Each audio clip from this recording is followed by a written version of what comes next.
इसलिए ही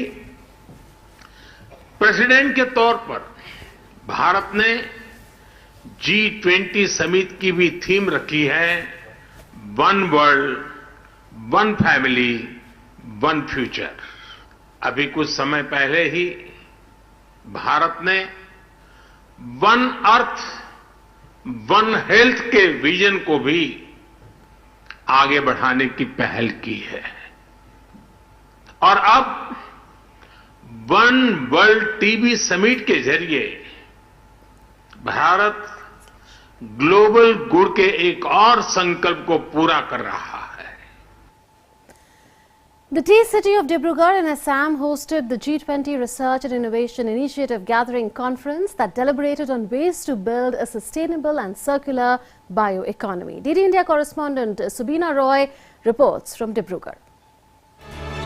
The G20 Research and Innovation Initiative Gathering Conference in Dibrugarh saw participation of 59 foreign delegates from 28 countries, out of which 15 were G20 members and over 100 were invited participants. The inaugural session was presided over by Dr. S. Chandrasekhar, Secretary in the Department of Science and Technology in the Government of India. The co-chairs also included members of G20 Troika, Indonesia and Brazil. In order to truly achieve a sustainable circular bioeconomic model, we must look beyond technology advancement alone and consider innovative ways that combine both human ingenuity with natural resources. The focus areas of the deliberations were challenges and opportunities in agriculture, decarbonization of industry, bioenergy and bioresource management.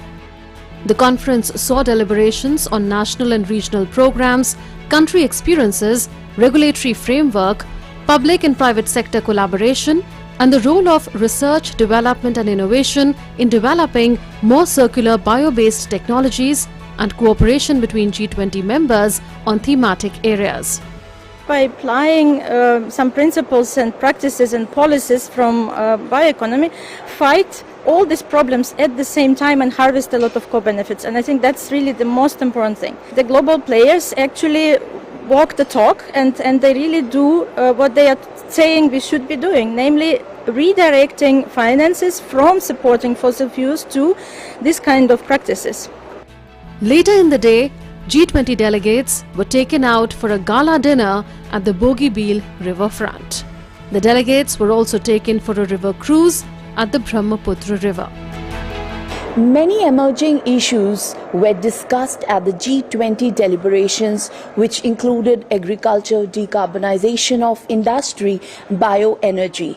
The deliberations will certainly go a long way towards building a sustainable future along with achieving the Sustainable Development Goals. With camera person Pranab Chetia, Subina Roy, DD India. On Saturday, Itanagar in Arunachal Pradesh is all set to welcome G20 delegates attending the G20 Research and Innovation Initiative Gathering Conference in Dibrugarh. During their visit, the delegates will visit the Arunachal Pradesh Legislative Assembly, where they will see an exhibition. Thereafter, they will visit Buddhist Monastery and Jawaharlal Nehru State Museum in Itanagar.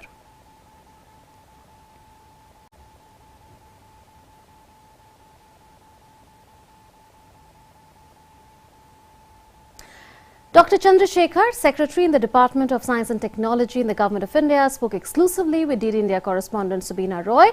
Dr. Chandrasekhar spoke on the need for minimizing fossil fuel consumption and using more bioenergy resources and other issues. Take a listen. Today we have with us Dr. Chandrasekhar, who is Secretary, Department of Science and Technology. Welcome, sir, to DD News. Thank you so much. Sir, as today's deliberations are on circular bioeconomy, so how is this paradigm shift from fossil fuels to green technology going to happen? If you look at the energy resources, I don't think we are going to be going away from fossil fuels permanently. Because fossil fuel is going to be there with us because India has rich sources and world also has still resources. But knowing that these resources are depleting, and also we know that fossil fuels are the ones which cause greenhouse gas emissions, especially carbon dioxide. because all fossil fuels are carbon based, and we know that coal is carbon, similarly whatever we consume, petrol, diesel. So naturally it's the responsibility of all of us, not just India, but all the citizens of this planet, all the countries. We need to make sure that how we minimize the fossil fuel consumption and slowly get into this bioenergy related products. For example, what we call bioethanol. Even bioethanol gives you greenhouse gas at some point of time. But then can you capture that carbon dioxide which is coming out and reuse it again? So the circularity is that whatever you do a product, naturally there are going to be some byproducts and also side products. So how we are going to bring back these byproducts and side products as raw materials for another useful product or same product. That is how we talk of circular economy. Sir, talking about agriculture, so we are talking about moving on towards sustainable agriculture and keeping in mind the increasing global population, how are we going to ensure food security in the world? Today, if you look at food security, we all know that how green revolution has played an important role in increasing the crop production. But now that we are also working on genetically important crops, especially after our CRISPR technologies have evolved, and we also have a policy on that currently. So now we know that how we can modify our crop production, not only by external forces like plant growth promoters, urea, or for example, we use pesticides and all that. Now we are matured enough to understand how we can produce food security for the planet while not compromising on the quality of the environment. Sir, we all know about the great economic divide between developing nations and developed nations.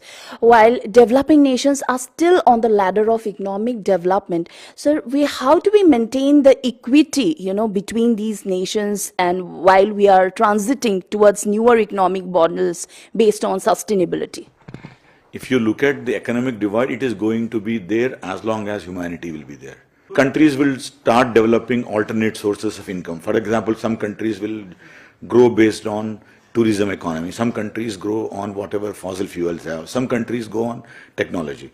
So you have seen how Israel has developed, how India is currently growing using all resources. While we are very strong in service sector, we are also now innovation country. Thanks to Honorable Prime Minister Narendra Modi ji, the kind of innovations, the kind of startups we are getting. So naturally there is going to be some gap between the developed nations and developing nations. But we all should know that it is the responsibility of all of us. It is not that only developed nations will make technologies or only developing nations will be disciplined. I think all of us, that's the purpose of, if you look at G20 nations, it also has developed nations, it also has developing nations, it also has underdeveloped nations.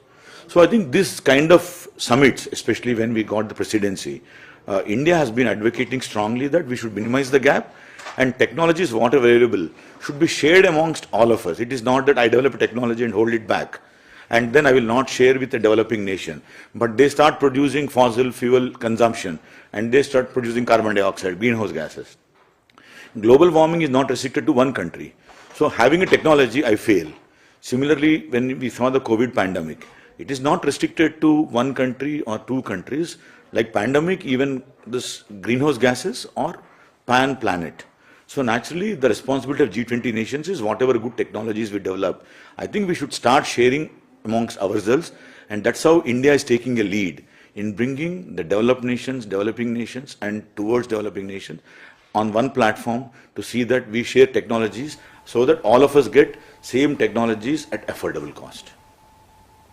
DD India correspondent Sabina Roy also spoke with the Director of National Innovation Foundation of India, Dr. Vipin Kumar, on grassroots level innovations from India, particularly from the Northeast. Dr. Kumar is attending the G20 Research and Innovation Initiative Gathering Conference in Dibrugarh. Take a listen. Today at G20 Research, Innovation and Initiative Gathering, we have with us Dr. Vipin Kumar, who is the Director at the National Innovation Fund. Welcome, sir, to DD News. Thank you very much. Sir, you were talking about that how a National Innovation Foundation is taking up grassroots level inventions, to the laboratories. So what kind of innovations have your foundation worked on? As you see that the people in our country are very creative, whether they are in the laboratories or they are in the villages. Basically, lots of people try to solve their problems within the limited resources around them, and you need a platform to nurture those innovations. So National Innovation Foundation is a platform which provides the end-to-end support, started from scouting to documentation, validation of innovators' claim, value addition, IP protection, and finally taking it to the masses through commercial and non-commercial diffusion both.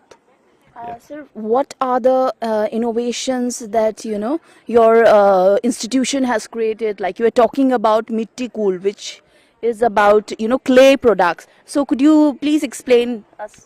Yeah, we do have more than 350,000 innovations, and out of that, lots of innovations have reached to the market through commercial channels also. And you mentioned about the Mitti Coal.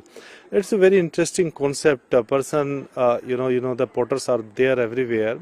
So he thought that why not this art should go worldwide. And in addition to that, what we did, in fact, because the innovator was having some limitations, in fact, he's somewhere saturated in the business. So what we thought that let us also call large number of people who are there in that pottery and give them the training, so that hundreds of such groups could be there. So it would develop the, it would generate the employment for large number of people.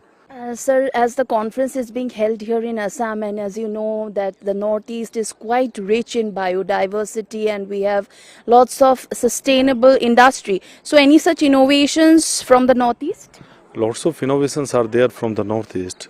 Rather, if you say National Innovation Foundation, a considerable number of innovations are there from the Northeast, and lots of people basically in the old tradition are doing certain innovations which might not only sustaining that tradition but also enhancing the efficiency, reducing the drudgery, and also utilizing the natural resources. And definitely it's a win-win situation, and I hope that wherever the innovativeness is there, the prosperity will follow. And definitely the Northeast, obviously this conference on circular bioeconomy is at the right place. I believe that no other place can be better than this. Northeast is also no less in innovation part when it comes to innovations from sustainable products. With camera person Pranab Chetia, Subina Roy, TT India. TT India correspondent Subina Roy also spoke exclusively with Dr. Rajesh Gokhale, Secretary in the Department of Biotechnology in the Ministry of Science and Technology in the Government of India. Take a listen. Sir, the agenda at this conference was also talking about decarbonization of industry. So how biotechnology will play a role, in decarbonizing of industry? So if you look at Indian chemical sector, which is one of the very important sector actually, about 70,000 to 80,000 molecules are produced by chemical sector. Now these molecules are produced under high pressure and high temperature conditions because of the mechanism by which synthesis are done actually. Now raw materials for all of these come from petrochemical industry. Now in future what is going to happen that the raw material available will not be available for it, and therefore one can adapt these to fermentation technologies where microbes can start producing industry. For example, we already know like cheese and others are produced by microorganisms, right? Similarly, chemicals and large number of molecules will be produced through microbial factories that will actually be utilizing metabolic pathways, and we use AI-based technologies that will be used in engineering of processes, and therefore the whole industry will slowly shift to biotechnological, microbiological, resource-based circular economy, where now carbon credits will actually go down because you won't use high temperature, high pressure conditions actually, and the factories will become more friendlier and easier to talk about. All right, sir. Sir, India is and the whole world is also heading towards zero emissions. So, do you have to say something about what are the outcomes of these G20 deliberations help towards this zero carbon emissions? I think this is what is the key, is the reutilization of whatever you are done actually. So one of the emission, can you now, if there are carbon dioxide, methane, carbon monoxides that are produced, Now, can you make microbes and plants that capture these carbon resources actually? Of course, they are doing it on their own, but we are not able to convert them right now. They are not economically viable such that you can convert the carbon that is captured into a utility value actually. That is what is called zero emission. So basically zero emission does not mean that you don't have any emission.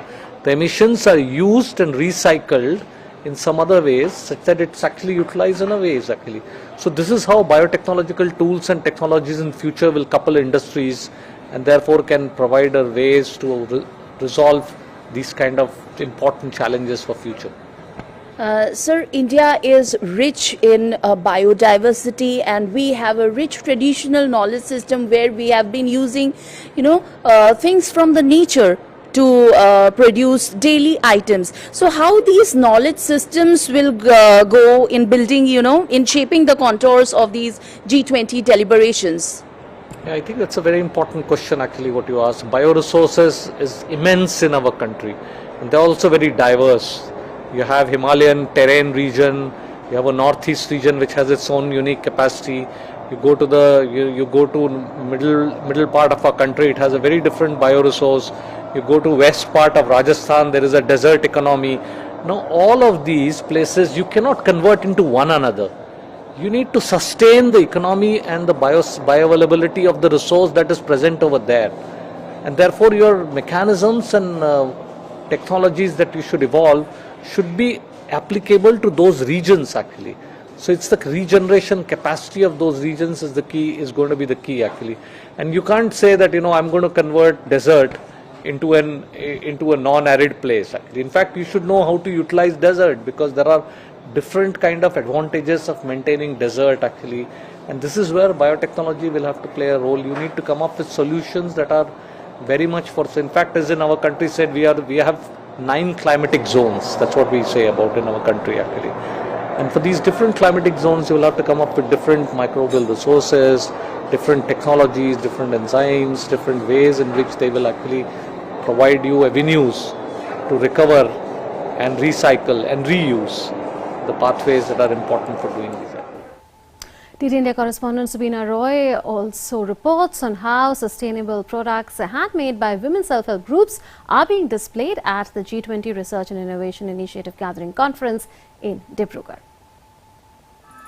We are here at the sidelines of G20 Research, Innovation and Initiative Gathering Conference, and as you can see there are stalls being set up. So this is a stall from this is a self-help group from the Assam State Rural Livelihood Mission set up by the Panchayat and Rural Development Government of Assam. And as you can see, the women out here have displayed their products which are made from water hyacinth, and these are all hand-woven, handcrafted products. So as the focus agenda today is on circular bioeconomy, how can we develop more of sustainable products? So here is an example from Assam, and today we have with us Mrinmoy Kolita, block coordinator of Government of Assam from the Panchayat and Rural Development. So Mrinmoy, so you have set up a stall here from the self-help group. So this is a stall from Tinsukia, right? And that is the stall from Dibrugarh. So what are the products that you have displayed out? We promote self-help groups, and through self-help groups we try to develop the livelihood activities they are doing. So in that process our members, SHG members, they have produced some handmade items. For example, I can show you some. These are products made from water hyacinth. These are locally made. Mat. Yes, right. This is table mat, and this is a tray. You can use it at your home. Nice. And there are bottle hangers and all. These are bottles, covers. Bottle covers. These are bags made from water hyacinth. And we have file folders also. So these are all made from water hyacinth, and these are locally made. And besides, we are also displaying some traditionally handcrafted gamusas, right? Can you tell us the different type of gamusas that Assam has? Actually, we have lots of culture and lots of tradition in Assam.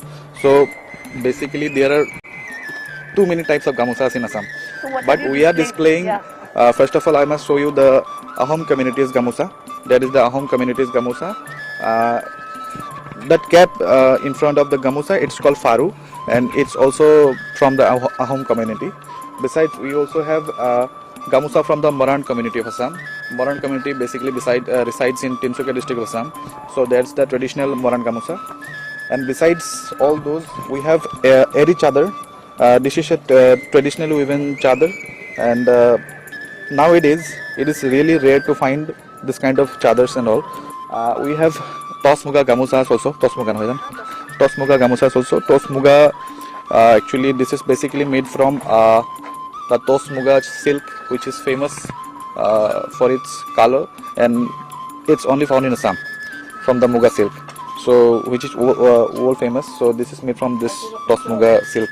Besides, we have handmade Ohomia jewelry. Handmade jewelries. Yes, these are handmade jewelries, and these are prepared and produced by the SHG members. Yes, these are handmade, and we call it Ohomia Gohana in Assam.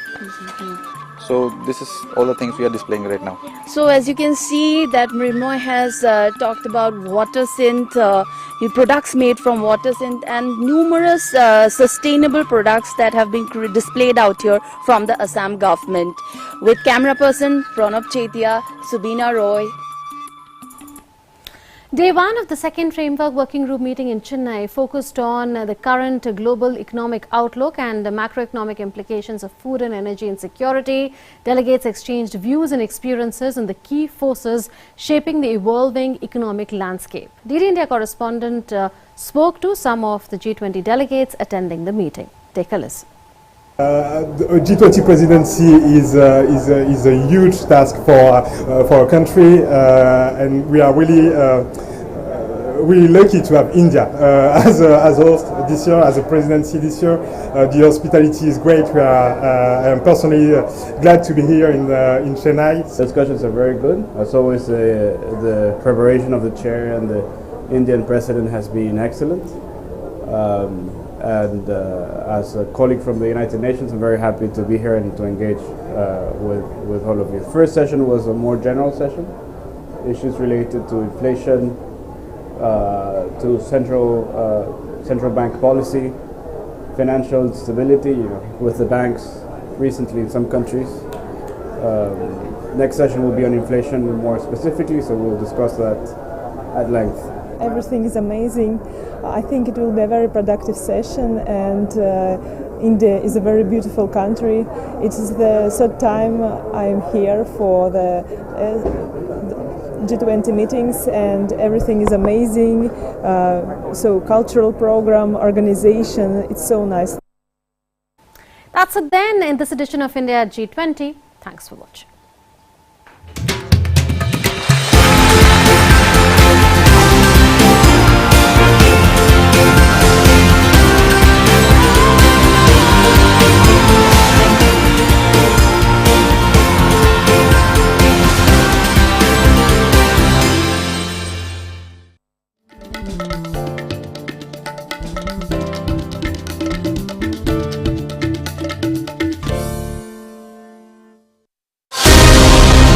Get in-depth analysis of the important news of the day. Spotlight on day's newsmakers. Expert comments to dissect the news. Get the finer points of the matter. Watch Dateline 5 p.m. on weekdays on DD India.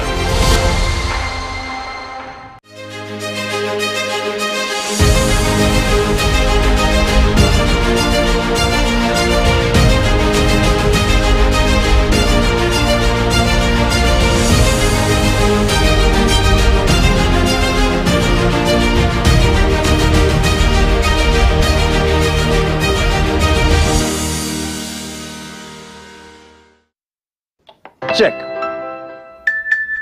जाना पड़ेगा। अरे game छोड़ के 1 महीना हो गया complaint किए हुए, बैंक रिफंड ही नहीं कर रहा है। कंप्लेंट करनी है। अरे बैठिए बैठिए यहीं से कर लीजिए आरबीआई के ऑम्बुड्समैन को। कैसे? आरबीआई अधिकृत बैंक, एनबीएफसी या डिजिटल लेन देन के जितने भी प्लेटफॉर्म्स हैं, उनकी शिकायत आप कर सकते हैं घर बैठे बैठे। आरबीआई के सीएमएस पोर्टल पर। ये हो गया चेकमेट। कंप्लेंट करेंगे क्या? आरबीआई कहता है जानकार बनिए, सतर्क रहिए।